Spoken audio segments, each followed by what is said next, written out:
We knew the world would not be the same. A few people laughed, a few people cried. Most people were silent. I remembered the line from the Hindu scripture, the Bhagavad Gita. Now I am become death, the destroyer of worlds. I suppose we all thought that, one way or another. J. Robert Oppenheimer. Throughout our journey together, we've witnessed the development of so many scientific and technological advancements. Many of them have inspired us. They've made us believe that you, me, well, anyone, has the capability to bring new ideas to life, and that these ideas can improve the lives of the people we care about, and even of those around the world. But some of these advancements have inspired other feelings: fear, anger, and maybe even some guilt. Instead of improving the quality of life for others, they've made it worse, and sometimes ended lives altogether. They've left us asking, why would human beings do this to one another? We ended our last lesson with Germany's surrender and victory in Europe Day. But even though the Allies had closed the curtains of fighting in Europe, the war in the Pacific theater raged on. Today we'll learn how the US continued to put Japan on the defensive as they inched closer and closer to the Japanese mainland. We'll see what measures the US considered taking to finally end the war once and for all, as well as how a breakthrough by American scientists deep in the heart of the New Mexico desert would not only change the course of the war, but the rest of world history as we know it today. Let's take a look at today's guiding questions.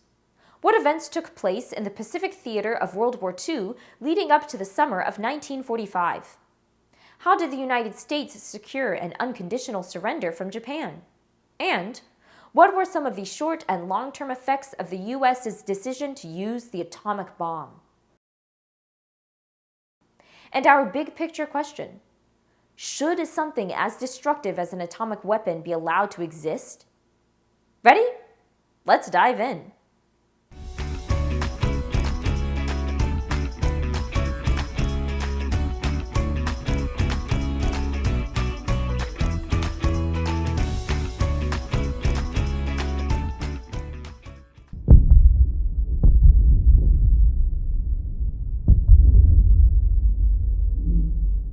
When we last left the Pacific, we had just witnessed the Allies turn the tide against the Japanese by destroying key naval ships and seizing strategic islands during the battles of Midway and Guadalcanal.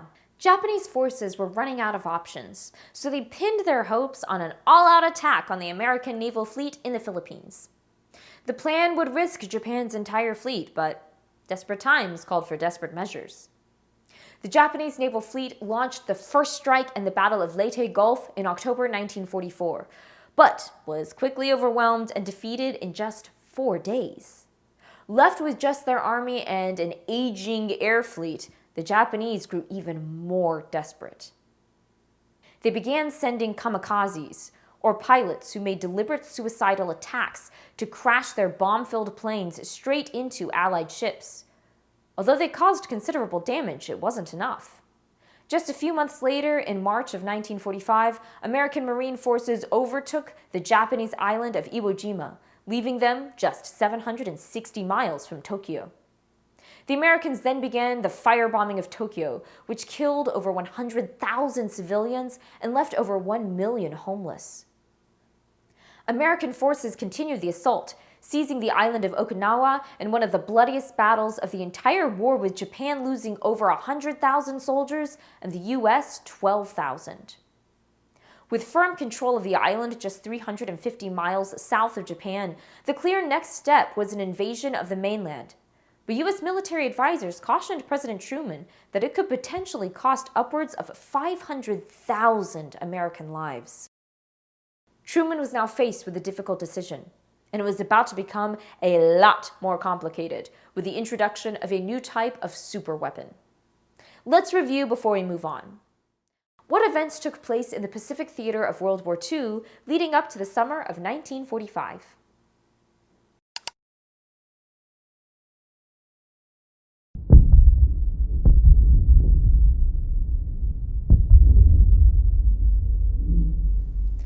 President Truman had to consider various options for the American military to achieve Japan's surrender while minimizing the number of casualties for both the United States and Japan. But he now had a new option at his disposal: the atomic bomb. The possibility of an atomic bomb first emerged in 1938 when a trio of German-Austrian scientists, Otto Hahn, Fritz Strassmann, and Lise Meitner, discovered nuclear fission, or the ability to split one atom into two smaller ones, releasing tremendous amounts of energy. The US feared that the Nazis would use this research to create their own atomic bomb. In response, they appointed scientist J. Robert Oppenheimer to lead a research team known as the Manhattan Project at the Los Alamos Laboratory in New Mexico. Oppenheimer and his team harnessed the power of nuclear fission to create two bombs. Little Boy was a gun-type fission weapon that used the element uranium-235, and Fat Man, which was more powerful and efficient than Little Boy, but employed a different method using plutonium instead of uranium. The first successful detonation of an atomic bomb, known as the Trinity test, took place in the middle of the desert in New Mexico in July 1945. The blast released the equivalent of almost 25,000 tons of TNT explosives and melted the surrounding desert sand into a green radioactive glass. Oppenheimer struggled to comprehend the magnitude of what his team had just created, which he expressed in the opening quote of our lesson. Why do you think Oppenheimer felt conflicted about the bomb tests, even though they were successful?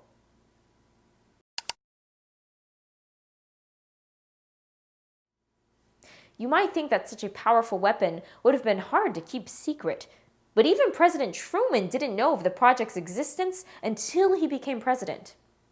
Now armed with the ability to unleash absolute destruction, he wondered if this was the key to securing Japan's immediate surrender and potentially saving hundreds of thousands of American lives.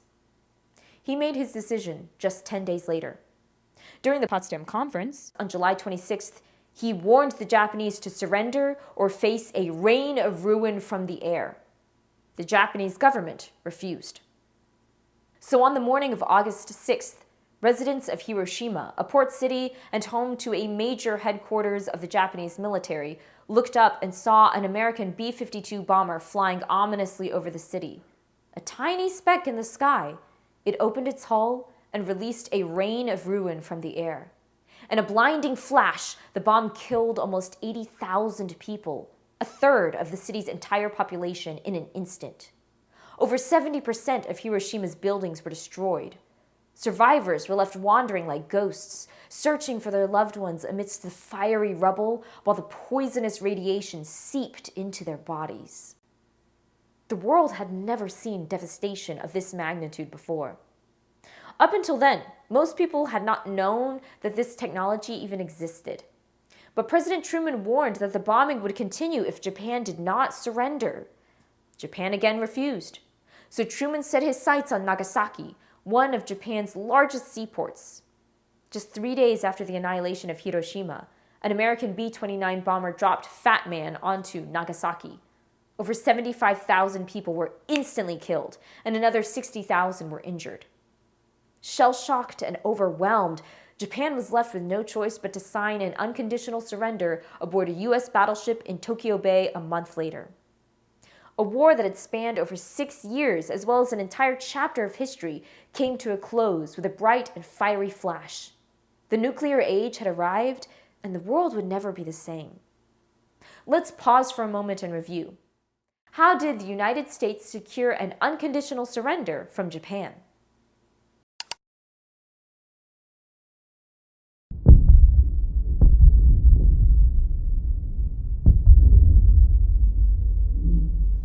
Any discussion about the legacy of the bombings of Hiroshima and Nagasaki begins with the people it affected first and foremost.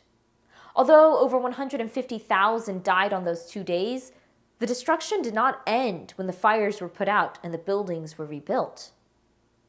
During the ensuing years, between 150,000 and 200,000 more Japanese people would die from atomic bomb sickness or radiation poisoning.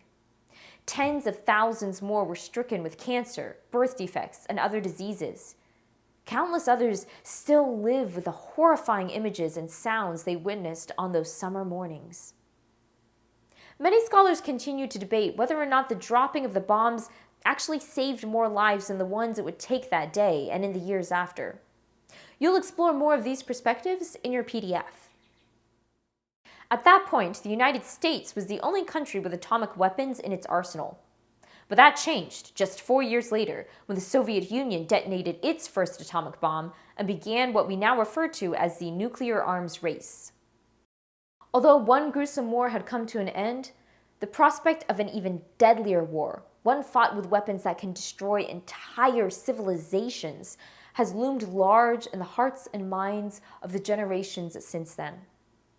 At the writing of this lesson, only 9 nations are known to have atomic or nuclear weapons.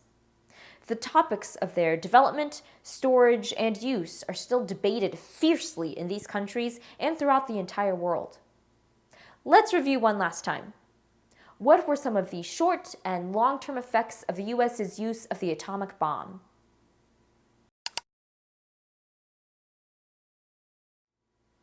Next time, we'll explore the immediate impacts of the war across Europe and Asia. Until then, take a moment to reflect on how this unit has shaped your understanding of war and its impacts on individuals and communities. Think about how nuclear weapons have shaped the world you live in today, because history is everywhere. Hey, hey.